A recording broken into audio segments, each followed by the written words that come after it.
أعوذ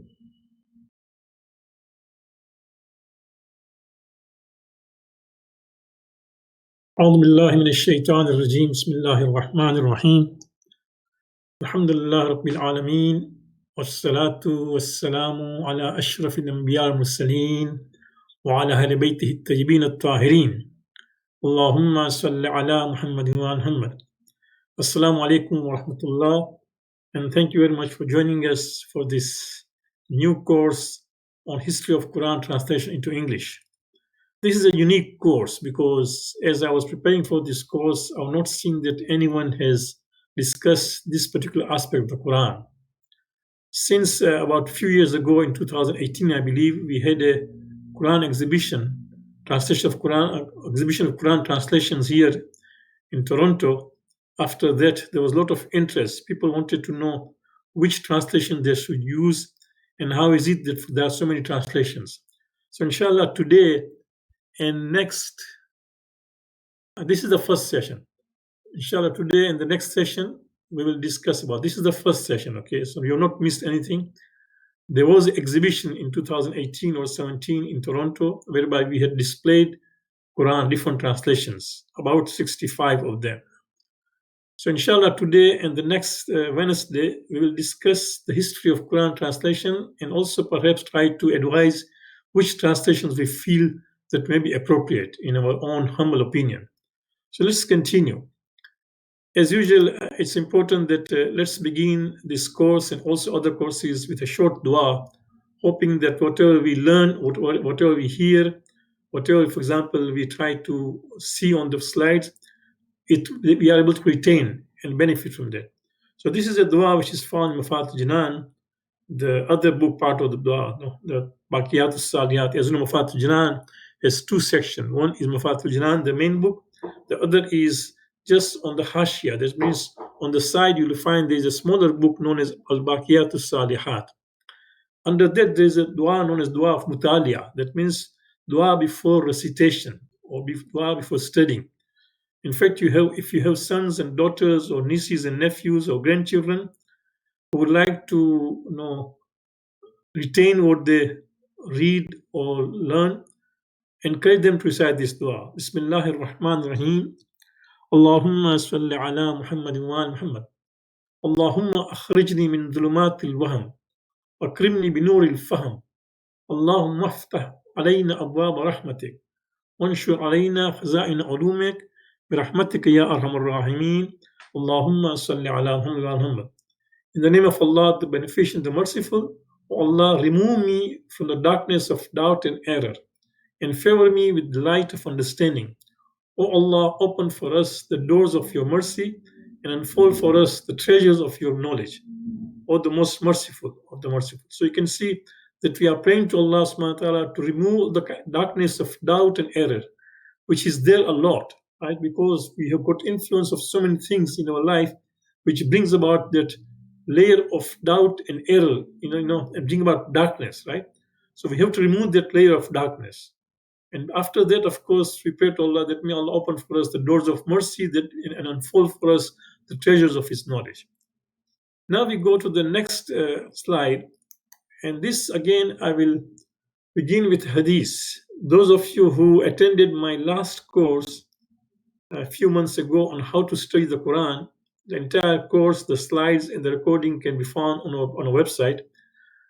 There was a hadith, a beautiful hadith, which I would like to again discuss today briefly, because this shows that how much important it is for us to study the Quran. Even today, when we are taking this course in trying to understanding the different translations of the Quran, it is one of the aspects of studying Quran. So the Prophet says, إن أردتم عيش السعداء وموت الشهداء ونجاة يوم الحشر والذل يوم الحرور ونوداء يوم الضلالة. Right? The Prophet said that if you desire life of the fortunate and those with felicitations, right? If you desire the death of the martyrs, if you desire salvation on the day of judgment and security on the day of fear, light on the day of darkness and shade on the day of searching heat, and quenching on the day of thirst, right?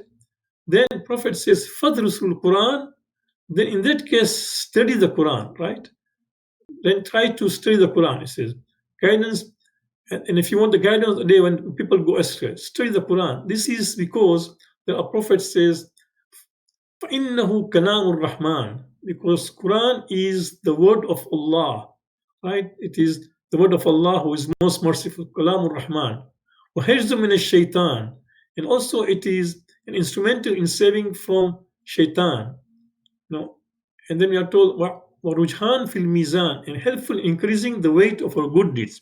So you can see that if you would like to stay away from all this kind of predicament, life of the fortunate, if you want death of the martyrs, if you want salvation on the day of judgment, if you want security on the day of fear, if you want light on the day of darkness, right, shade on the day of scorching heat, quenching on the day of thirst, if you like weighing down of the good deeds on the day of lightweight, and we want guidance when people are gone astray, then we are supposed to study the Quran. And I really commend all of you that, in spite of this time, you have taken some time off to participate in this course. We have put a lot of time in preparing these slides. So we pray to Allah subhanahu wa ta'ala that may Allah give us the benefits of studying the Quran as promised in this hadith of Rasulullah, right? It's a beautiful hadith, and we have given even the references where this hadith can be found. All these slides, inshallah, will be posted on our website, inshallah. So we go now to the study of the Quran. Quran has been translated into English more than 100 times. Actually, 140 people have tried to translate the Quran into English.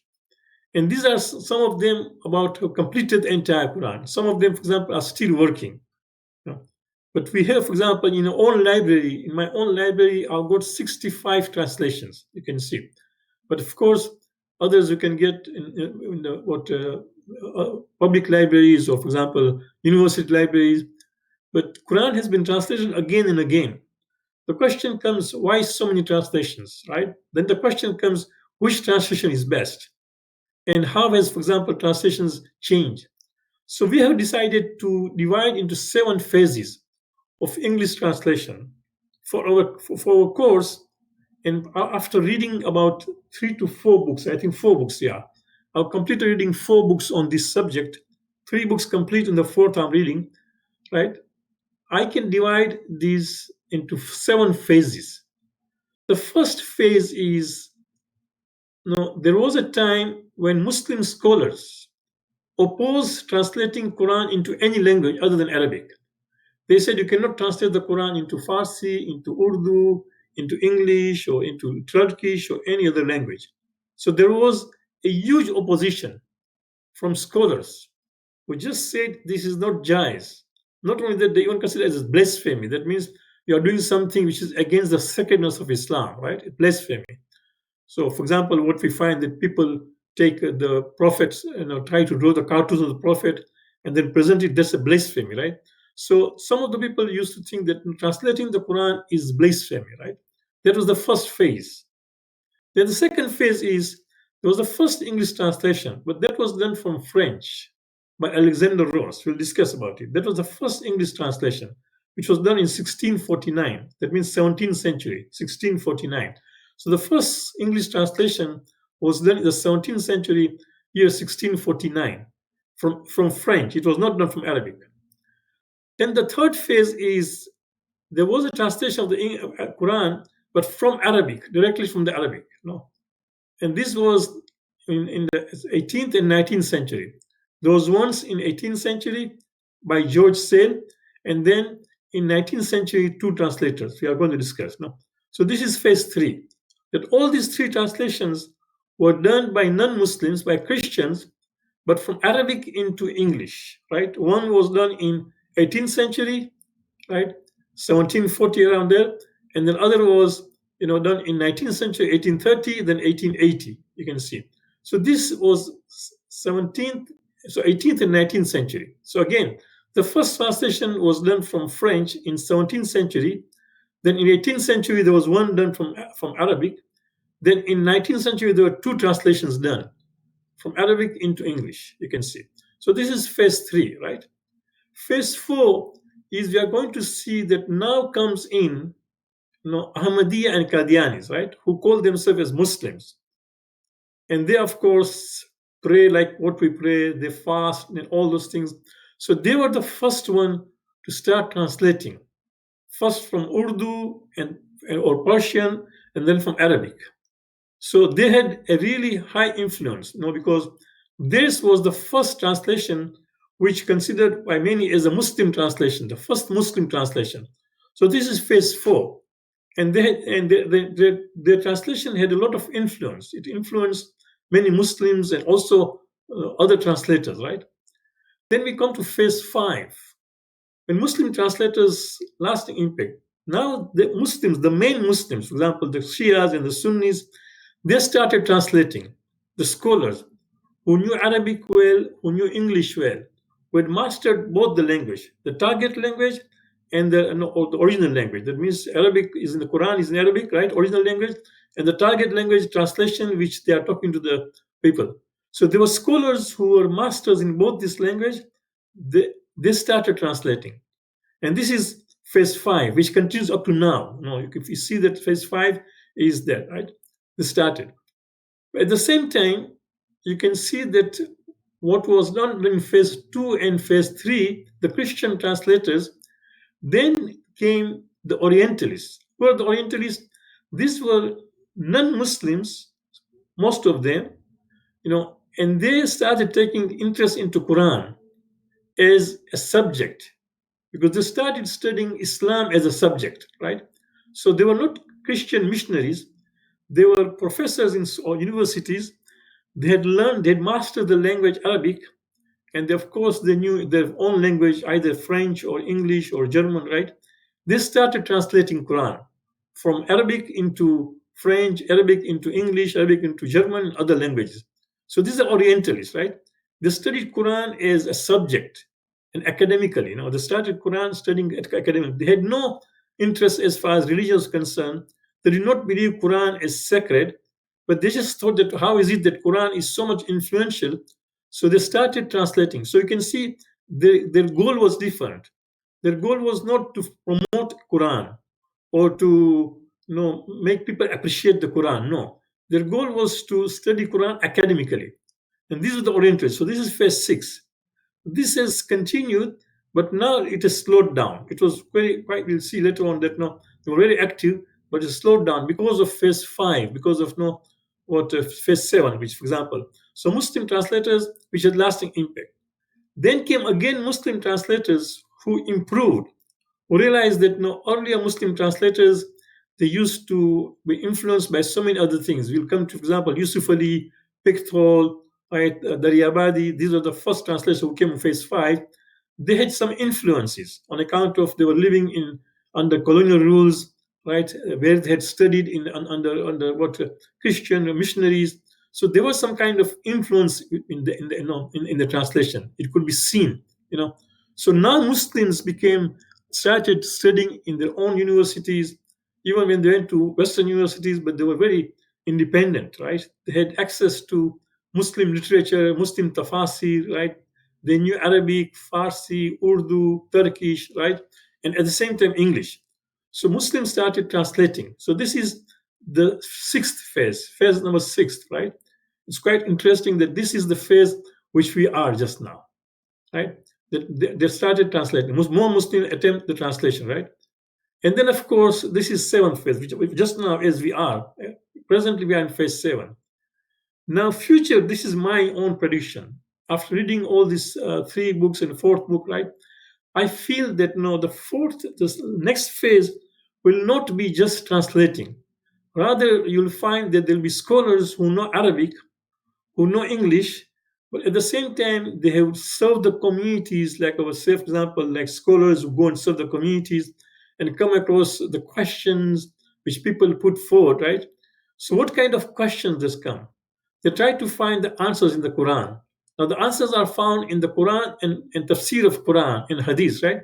So they would like to now Quranic translation to take care of it. So what they will do is that they will use existing translations, and within those translations, they'll see that which language is appropriate, which suits the audience. So that will be the next phase, that they will just use existing translations, and based on that, they'll come with a translation which they feel is which will not fulfill the needs of the people, especially the youth and people who take interest. So these are the 8 phases again. Okay, so we look at all these 4 phases in detail, but it's quite interesting. You can see how things there.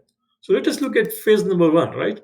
This is that there was a time the scholars used to say that you can't translate the Quran. You must read the Quran in Arabic.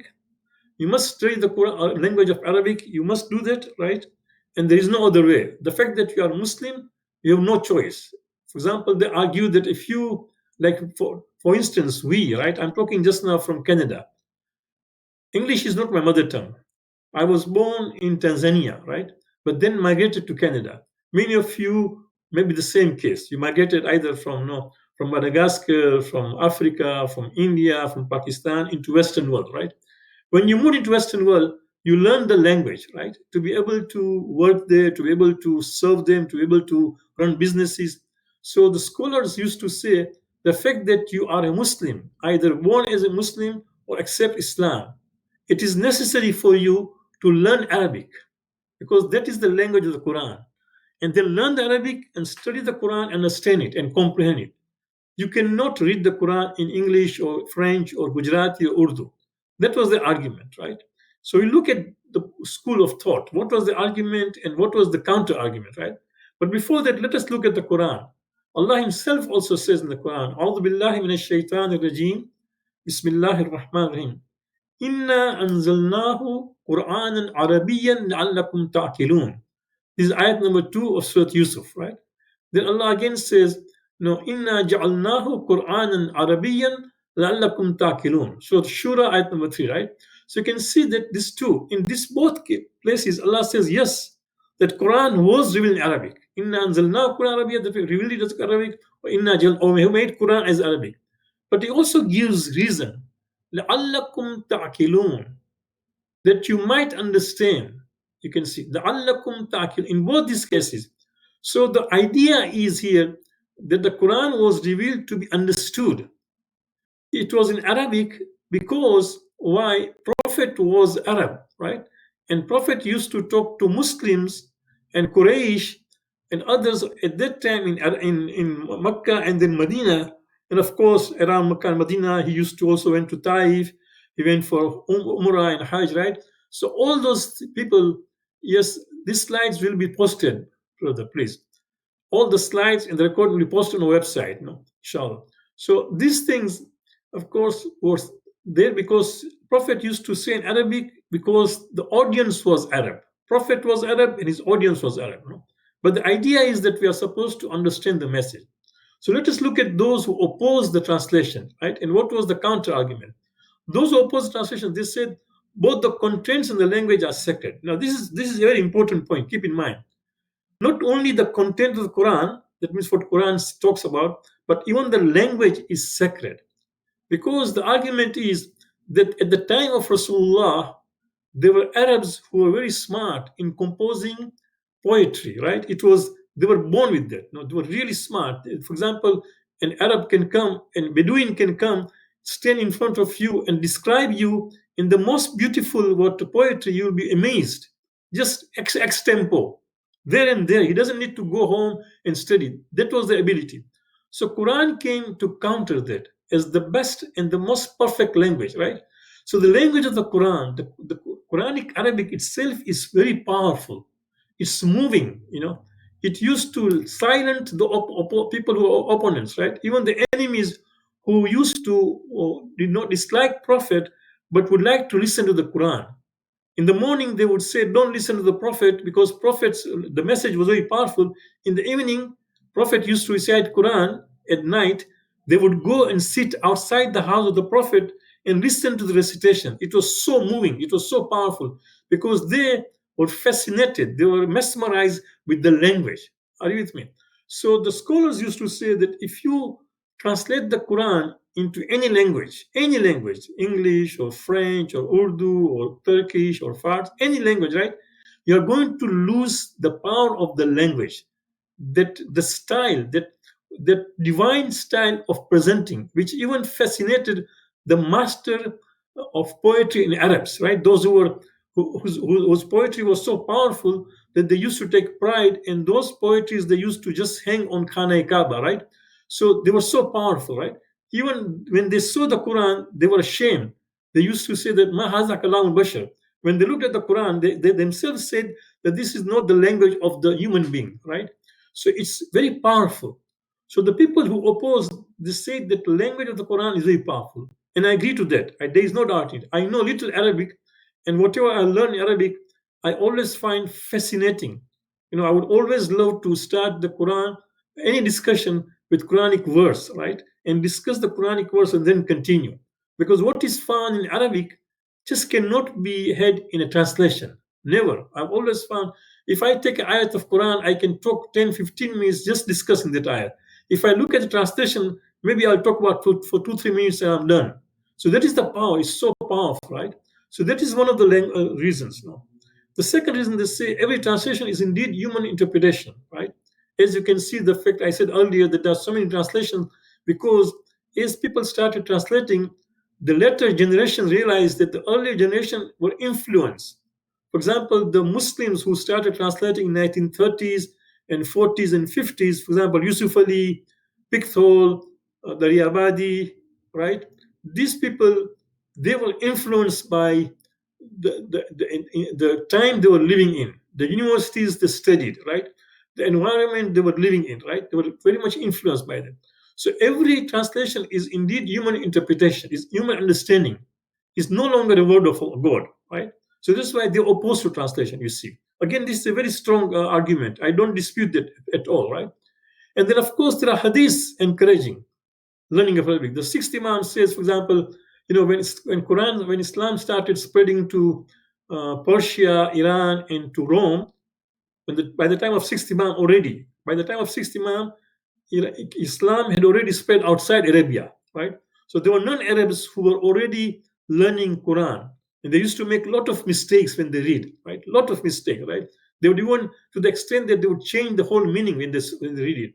So in Prophet Imam advised, he said, teach your children Arabic because it is the language of the final message of Allah subhanahu wa ta'ala. You see? So there are also hadiths encouraging us to learn Arabic. So if you keep this in mind, all these reasons, that is why the scholars were totally opposed that the Quran be translated in any language, right? Now there are others who counter argue with this thing. So let us look at that. No. And after this counter argument, the process started with Muslims. They're not about non-Muslim. They said it is in Arabic because the Prophet and his audience was Arab. They say, of course, Quran was in Arabic. Nothing is special about Arabic. It's only because Prophet was an Arab and his immediate audience in Mecca, in Medina, in Taif, in Ghadir, in Arafat, in Muzdalifah, wherever Prophet went, right?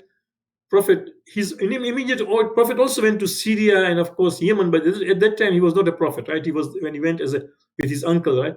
But this he said that no, Prophet's audience was Arab, and that is why it's in Arabic.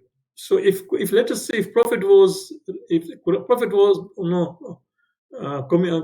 raised in India, then Prophet would have talked to them in Hindi, right? If Prophet was raised in Pakistan, then Prophet would have talked to them in Urdu. That is the argument, right?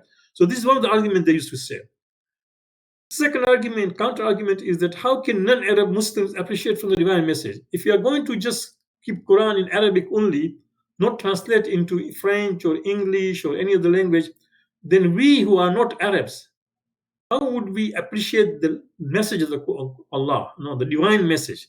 Because Quran is the message, right? It's the final message from Allah subhanahu wa ta'ala. Right? As you can say, Allah says, لَعَلَّكُمْ تَعْقِلُونَ, so that you can understand it. So how would we understand the message if you don't understand the language, right? So this is the argument. Number three, to refute allegations from Christian missionaries about the Quran. Now, of course, as far as the argument were concerned that we cannot translate, these arguments Christians did not bother about it, right? Because they say whatever the Muslim scholars say does not apply to us. So the Christians started translating. In 17th century, Alexander Ross translated. In 17th century, you find that Palmer translated, right? And others, Rodwell translated. So they started translating. So they did not wait. But when they started translating, what happened? They started translating with the intention of just putting down Islam. They wanted to show to Christians that Islam is a wrong religion, that these are just wrong ideas, and to prove that, look at the holy book, right? Even today, for example, you find many people do this thing. Even today, they'll find there are so many websites whereby they try to take things from Quran and misinterpret and then try to blame Islam. So they started this process. So the Muslim scholars said, how can we counter them? We cannot counter them by telling them read Quran Arabic, no, because the Christian public is reading the Quran in English or in French or in Germany, right? So we are supposed to counter them. So then the scholars say that we have to translate into English and other language. So that is how, for example, our scholars, the Muslim scholars, then were able to convince the other scholars that the time has come for us to translate the Quran into other language. Are you with me? You can see how things are, right? So to refute the allegations, all the kind of allegations, accusations which were there against Muslims, to refute that, to counter that, Quran has to be translated into English so they can see themselves, right? And then, of course, more important than the fourth, of course, reason was translated versions assist in making others appreciate Islam, not only to counter the missionaries and the accusations, but even non-Muslims. Somebody who is just non-Muslims, let's say you have a neighbor who sees you praying every day. There's a neighbor who sees you going to masjid every day. There's a neighbor who sees that you are so kind and merciful, right? There's a neighbor who sees that you are so helpful, right? So if they ask you that why you are so, and if you tell this is because my religion teaches, the next thing he or she is going to ask you is that, no, what is your religion? Tell me, share with me, right? So what you can do, you can gift him or her the Quran translation. So for them to appreciate Islam and Islamic teachings and the impact of Islam and the impact of Quran has on us, on Muslims, for us, we need to give them English translation or translation in other language. Are you with me? So these are the arguments and counter arguments. And finally, of course, a time came that Muslims started translating Quran. But before, of course, the Muslims started, as we said, the Christian started already, right? So let's go to phase number 2. That is where the first translation comes, right? Phase number 2 is now, this is the first English translation. Inshallah, if we get chance, we are going to put this on our website. When we were doing the exhibition, we wanted to show to people the first translation. So we wanted to buy the actual book, the original printed book of Alexander Ross. So people have it, for example, but because it is all, they're trying to sell it very expensive. Maybe I think somebody in Dubai and somewhere, they were trying to ask for about $3,000 to $4,000 because it's an old copy. But alhamdulillah, we have at least scanned copy with us in our library. We have scanned copies. So one of these days, inshallah, if possible, even before next class, we'll try to post it on our website. We'll let you know so you can just check it. So this is it. It was translated from French version by Du Ryer. He is a French who translated Quran into French. And then this Alexander Rose translated from French into Quran. And then he titled it the Al-Quran of Muhammad, translated out of Arabic for the satisfaction of all that desire to looking into Turkish vanities. Now, do you see what the title of the book is? You can imagine. First of all, he says, the Al-Quran of Muhammad. No. In other words, he's trying to say that this Quran is authored by Muhammad. No. And that's how, number one. Number two, he says translate out of Arabic, which is not the case. Actually, it was translated from French. But because he wants to just impress upon his audience that this is from Arabic. No, he didn't even know Arabic. This person, Alexander Rose, did not even know Arabic, right?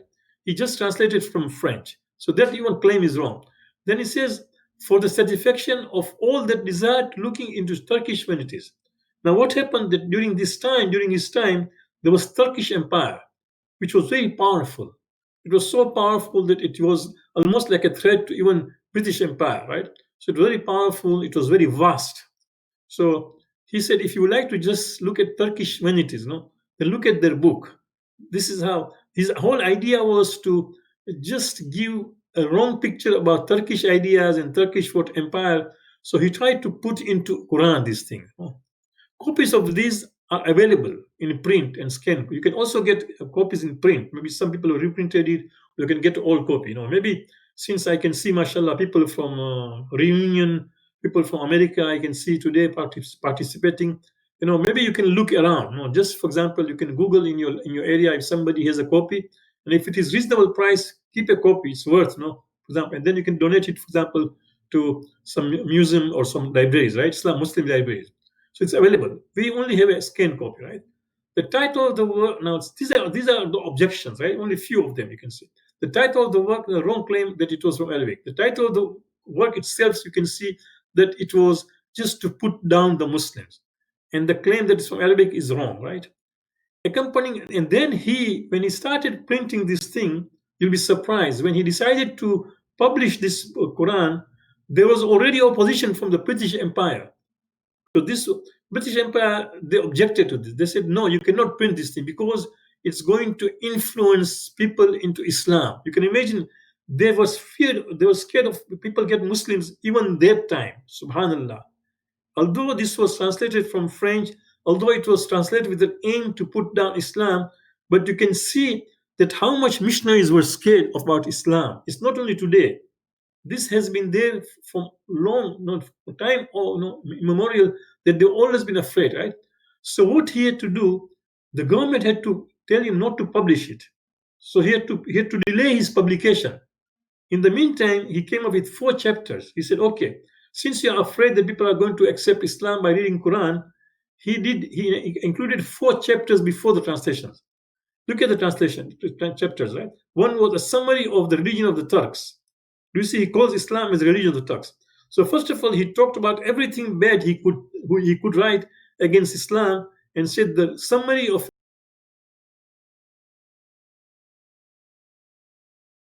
the Christian reader, trying to advise the Christian reader that when you read this thing, be careful. Don't be, for example, mesmerized by that, right? This is how he used to say, right? That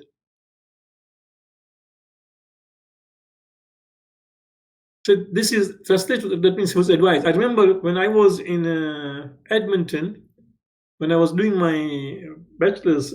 At that time, I went to the Christian library because there was a Christian seminary also on the campus. Interesting, you'll find that no, in UBC. In UBC, I can see somebody from Vancouver. If you go to UBC, you'll find that on the campus at UBC there are Christian seminaries, right? Vancouver School of Theology. I was also asked to lecture there, so I went there and saw the library, and I saw that there were so many books there whereby they say that how can you talk to Muslims? How can you convert Muslims into Christianity? What are the weak points? They especially, they specialize in these things, you can see. So here there's a chapter that says translator to the Christian reader, right? Number 3 was a needful caveat of admonition for them who desire to know what use may be made or if there be danger in reading the Al-Quran. Do you see? Especially it's a needful caveat. He's trying to warn them that make sure that you should not be mesmerized or should not be influenced by this thing. And then of course the life and death of Muhammad. Then he started talking about the Prophet and what you find today, what is happening in France or in Denmark and other places. This is not something new. This started then in 1649. He wrote a chapter on life and death of Rasulullah in the beginning of the Quran, so that when you read about it, you just have disliking, even hatred against Rasulullah. So this is how he's preparing his audience. Do you see? Before even allowing them to read Quran. So this is the Quran we are talking about. And as we say that it is available, try to get a copy if you can, and then give it to a Muslim library. It's very important, so that you can see how they started, right? So this was the first translation, right? And then in fact it's forced. The translation which he used, that means the French translation itself was very corrupt, altering and omitting many passages. The source of this translation, which was French by Duriez, that itself was corrupt, which was altering and omitting many passages. So of course Ross did not realize that he was using something which was not original. So this was the first translation, and this is the second phase. As we said, now the Quran has started appearing in the Quran in Arabic, in English, right, from Arabic. Now we go to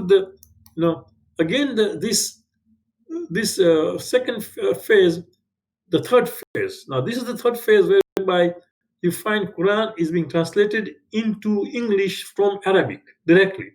There was no a second end. There was no a medium. Example from Urdu or from Persian or from French or from Latin. or from Germany. No. Somebody who knew Arabic, who had learned Arabic, who has mastered Arabic, and then opened the Arabic Quran and started translating. His name was George Sale. Again, this you can get it. Unfortunately, I don't have it in my library, but you can get this copy. A brother here in the community has it in his library. When we were doing the exhibition of Quran a few years ago, at that time we had borrowed from him. So he has it this library. George Sale was assigned to translate. First of all, because he was master in Arabic, you can imagine he was asked to translate the New Testament into Arabic for promoting Christianity amongst Arabic speaking people. For example, you find a number of Christians in Iraq today. You find many Christians in Lebanon, right? Not only that they are so powerful that in Lebanon, the president has to be Christian. According to the constitution, the president has to be Christian, the prime minister has to be a Sunni Muslim, and the speaker has to be Shia. So you can imagine that this kind of influence, that they actually started translating New Testament into Arabic. So this was George Sale was asked. So after doing this project, then in liaison with Society for Promoting Christian Knowledge, SPCK in London, he undertook himself the task of translating the Quran into English. And that was published in 1734, that is 18th century. No, early 18th century, 1734. And the title was The Quran, commonly called Al-Quran of Muhammad. Now see the change, right? First of all, the biggest change is that he has coined the word the Quran. Before him, nobody used the word Quran for Quran. No, he coined the word Quran. That means he anglicized. For example, we anglicize something word into English. For example, we say Jacob, right? Is Job? Ayub is Job, for example. So Ayub is an Arabic word. The anglicized word is Job, right? In the same way, he took the Quran and made it into the Quran. So the first person to coin that word Quran was him, the Quran, commonly called Al-Quran, right? He says Al-Quran of Muhammad. And also now, because he translated from Arabic, he no longer uses the word Muhammad. He uses Muhammad because he realizes that original is Muhammad. No, he does not create Muhammad, right? Now his objective was polemical again. He himself says in his introduction on page 4 to the reader that his objective was polemical. Polemical, that means he wanted to argue. He wanted to show that Christianity is superior to Islam. He wanted to show that Islam has so many shortcomings and something which are wrong, things which are unreasonable. So, for example, all those things you can find, all those idea against jihad, against women, against multiple marriages, and all those things. For example, you find which is very popular amongst the Muslims, against non-Christians, against the Muslims. This is what his objective was, polemical, right? He renders Ya Ayyuhan Nas as O men of Makkah. Do you see this thing? Now, you don't realize how subtle is this, subhanallah. Ya Ayyuhan Nas means what? O people. When Allah says Ya Ayyuhan Nas, it means that Quran is talking to the human being of all generations, entire world, all generations. That means Quran is universal. By translating as O people of Makkah, O men of Makkah, what does it mean? It means that Quran is a historical book. It just addressed people at that time of Makkah. Now Makkah is no longer there. We are far from Makkah, and those people who were living at the time of Prophet have died. So Quran is irrelevant, is historical. Do you see this thing? So they are very smart. They make their small changes, but these small changes has profound impact. Are you with me? Do you see this thing? This is how they try to. So that's why I say it was polemical. He also, for example, sometimes he tries to put so many things into translation. Even if you want to, for example, explain something, what you do is that you put a footnote. For example, you'll find Maulana Rizvi here is trying to translate and put notes in the Quran. So what you do, when he's going to put the notes, he will change the font to tell the reader that what is original Quran and what is as a note, right? But he, for example, put all those things without even differentiating between what is from himself and what is from Allah, right? So, for example, ayat number 43, Surah 15, Hijr, original has 14 words. When he translates this, it comes to 47 words in translation. Why? Because either he had a problem understanding, or he wanted to add extra things and then want to present as if this is part of the Quran. Do you see this thing? It's just a sample we are giving you. So see the problem which is there, of course. As I told you, you can get George Sale. I mean, George Sale copies, by the way, is available also in libraries. So if you go to, for example, university libraries in your own city, whether it's Vancouver or Edmonton or Toronto or London, wherever you are, just go to university libraries and tell them to give you the translation by George Sale. And you can see yourself what I'm telling you. You can compare yourself. You can see this thing, right? Throughout in his preliminary discourse and notes, he claimed that the Quran text is imperfect and Muhammad erred in composing it. You can see. So first of all, see the power there. He says that Rasulullah composed it. Now this thing is not even there. Even I myself, when I came to Toronto in 2008, I came to Toronto 2008. At that time, a friend of mine said that there is a very good professor who's giving a lot of lectures on Quran. He is master in Quran. He's professor and he's very much learned. So why don't you attend his classes? So I took classes just to see that what he has to offer. When I was attending this person is a young professor who is originally from Arab country, and he knows Arabic also. So when he was translating, when he was talking about Quran, once he said that no, Quran was authored by Muhammad. No, Quran was by Muhammad. No, Quran was revealed by Muhammad. No, so then I thought maybe he made a mistake. When he said the second time Quran was revealed by Muhammad, so I raised my hand. I said to the professor, "You say Quran was revealed by Muhammad. Are you trying to say Quran was revealed to Muhammad or revealed by Muhammad?" You know what he said? He's a professor. And he's just now the head of the dean in here, Toronto. He said, "What's the difference? What was the difference? There's no difference. Not like imagine Quran was revealed by Muhammad and Quran was revealed to Muhammad, right? There's a big difference. Quran was revealed to Muhammad, that means he was who received this message from Allah subhanahu wa ta'ala or from some other sources, right? But he said that no, there's no difference.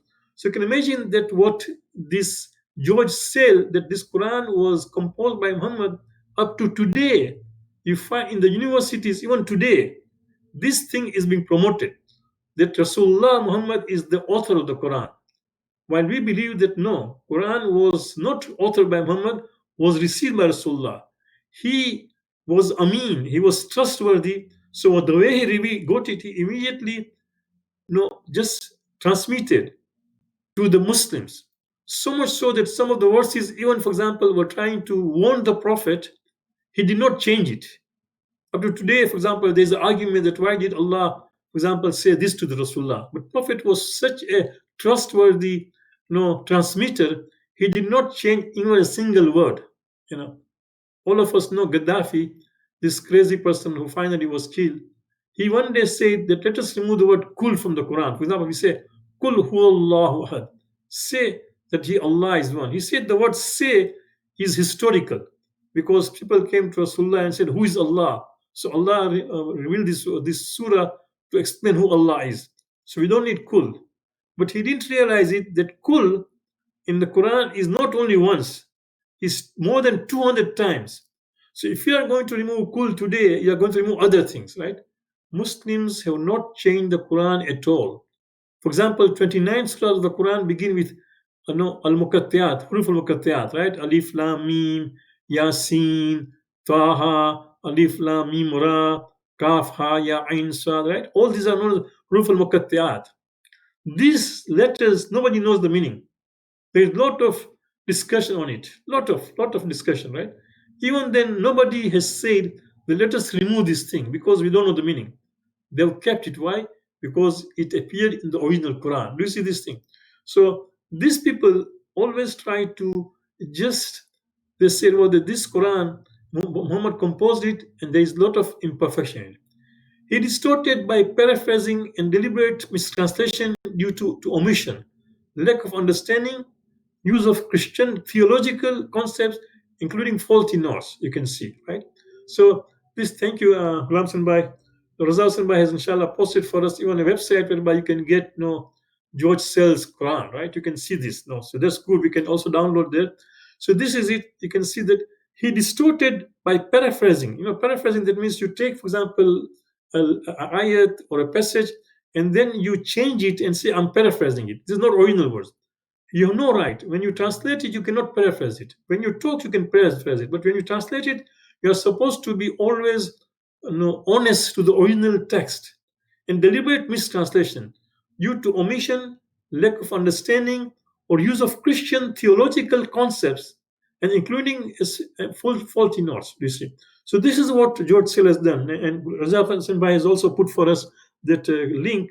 So you can, for example, yourself take one passage. You don't have to take the whole Quran. What you do, take for example one surah, right? Take one surah. Let's say, for instance, Surah Al-Fajr. Take Surah Al-Fajr. Take Surah Al-Ala.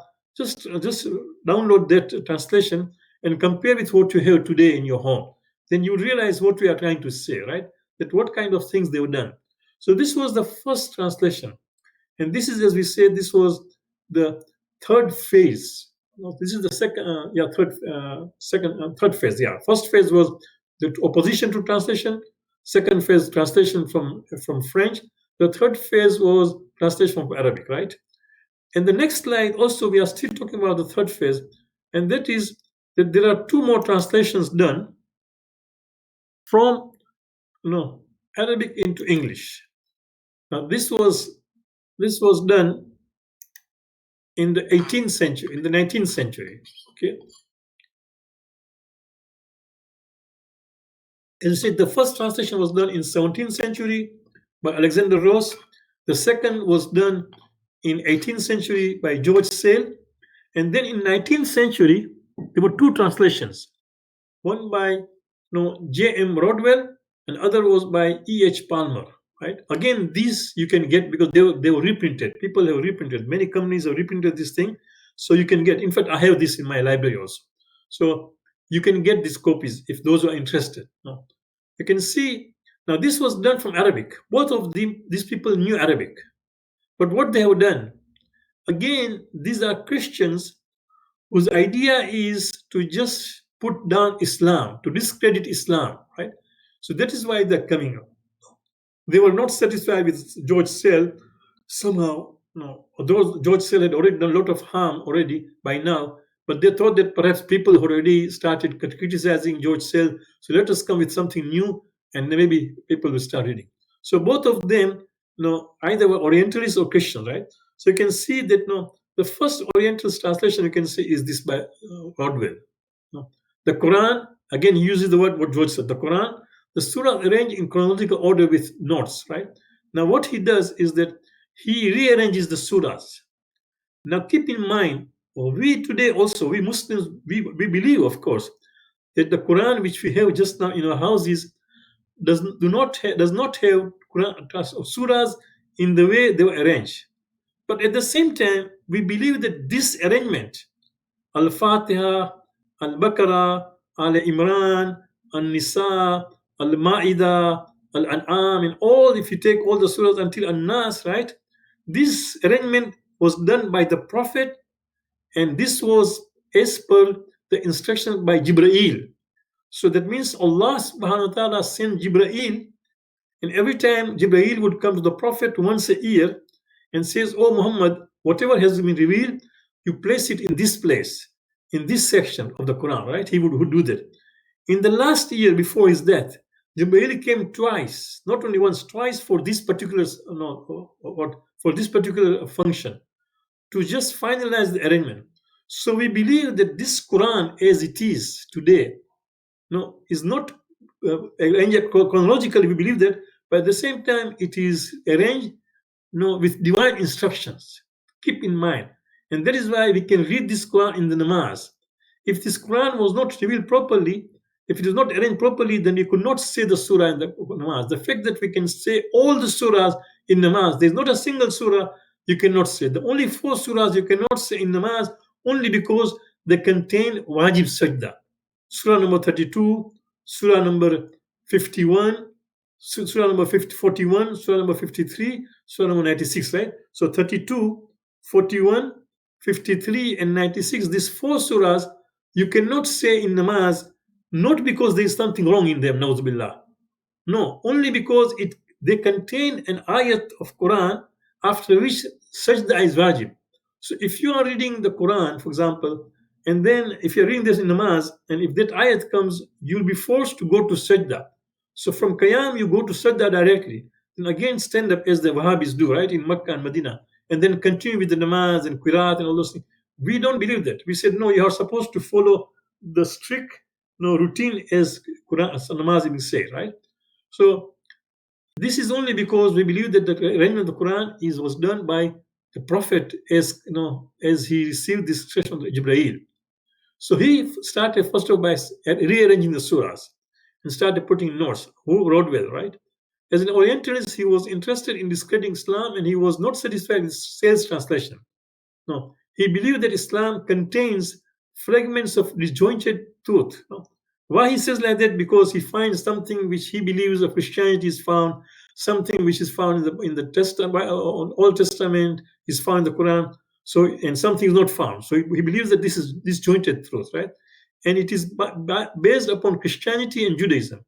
He ignored the traditional arrangements of the surahs. Now, whatever arrangements there, he ignored that this arrangement is divine arrangement. Keep in mind. Okay? That is why, even for example, we use the Quran for istikhara because they believe that it is divine arranged, right? Because when you do istikhara, you open the Quran, and then on the right side, whatever appears the first ayat is, for example, indication, right? It's a divine consultation whereby Allah is trying to say, do this thing, don't do this thing. So if it was not arranged properly, you can't do that thing. You cannot use it. No. So do you see this thing? It's very important. And then that was 1861, right? Mid 19th century. Then 1880, again Palmer, E.H. Palmer, he translated. No?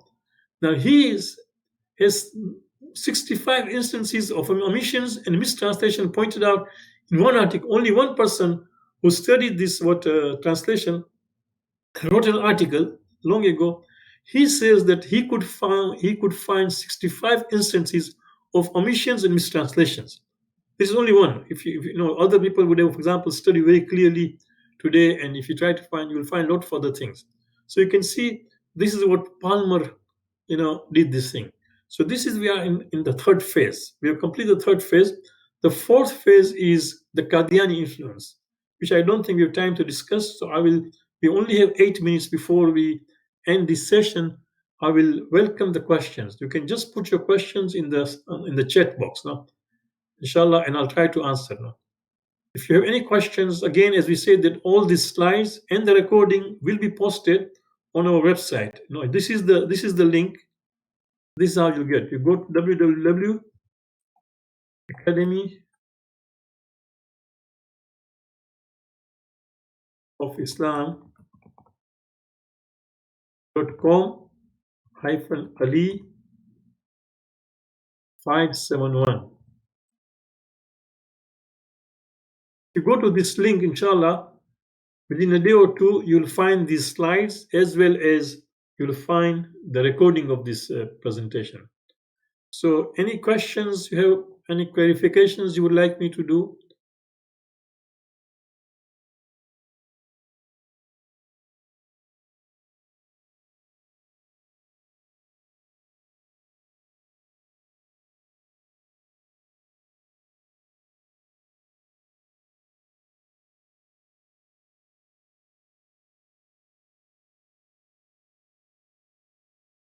Any questions? Any clarifications?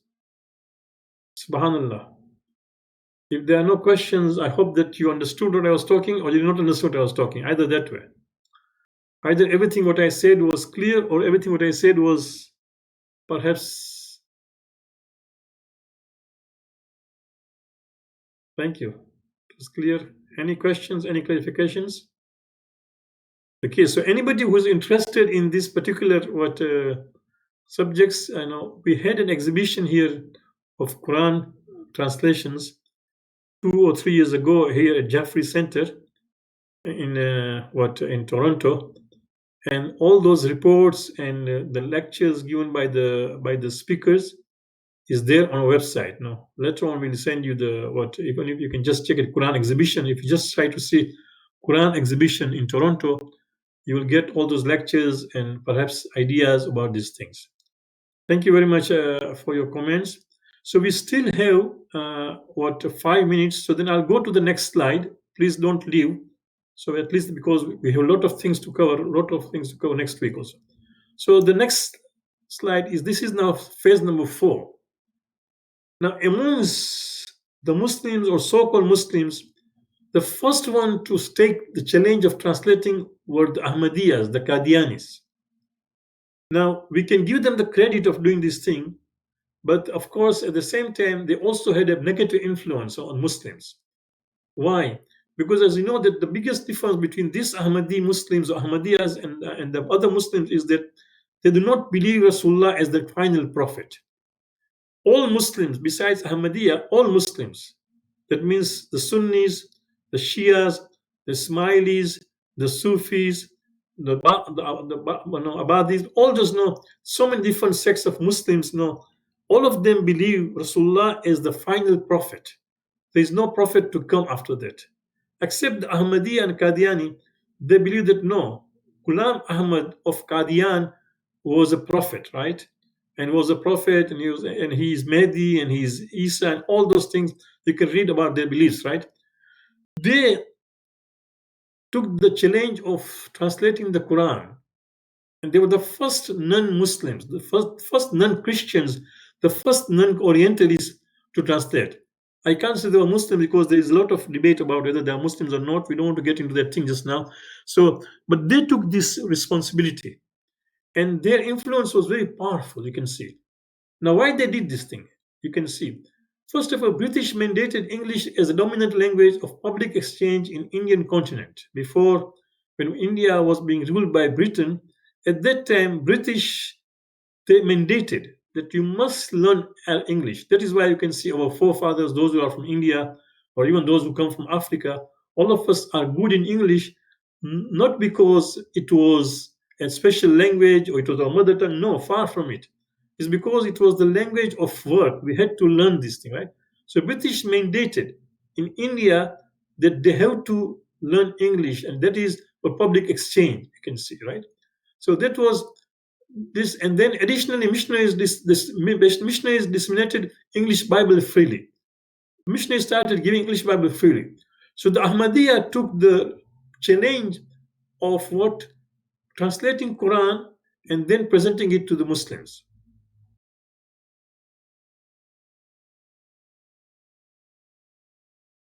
Okay, there is a question about first Musaf compile. Okay, this is a discussion on its own. That will be history of compilation, right? We are just now history of Quran translation. No, but just the simple answer is that this was compiled finally. It was, we believe that it was compiled in the Prophet, but then finally it was standardized during the time of Usman. You know, the Musaf Quran was compiled during the time of Prophet already, right? There's a discussion on this. The best article is in the by Mirza Mehdi Puya. If you see Mir Hamadi's translation, in it there's an article, a beautiful article, 30-page article that talks about the compilation of the Quran. This is the best article I've seen, right?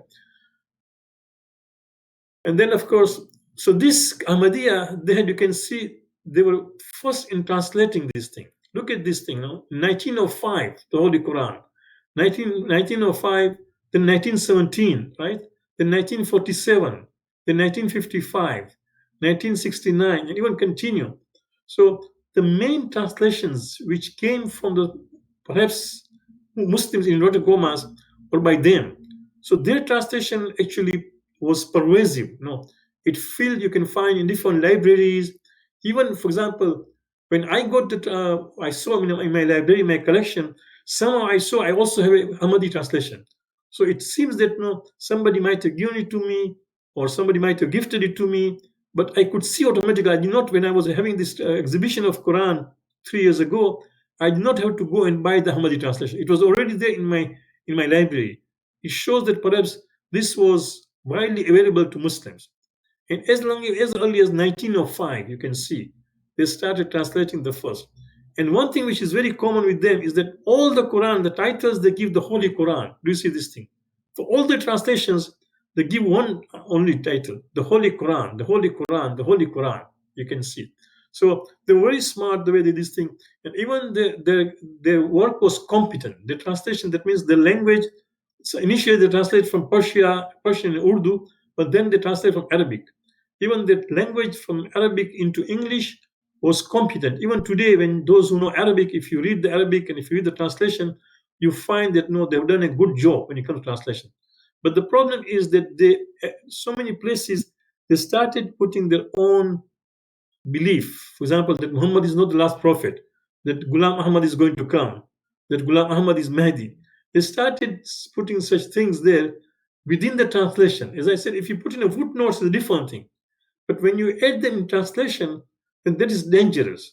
Then person who doesn't know Arabic would believe that what is part of translation is actually what Allah has said. And that is why this was the influence stayed for long until that time that Muslims realized that no, a time has come that we have to translate ourselves and leave the dependence on this translation. So this is the fourth phase. Inshallah, next Wednesday we'll continue with other phases.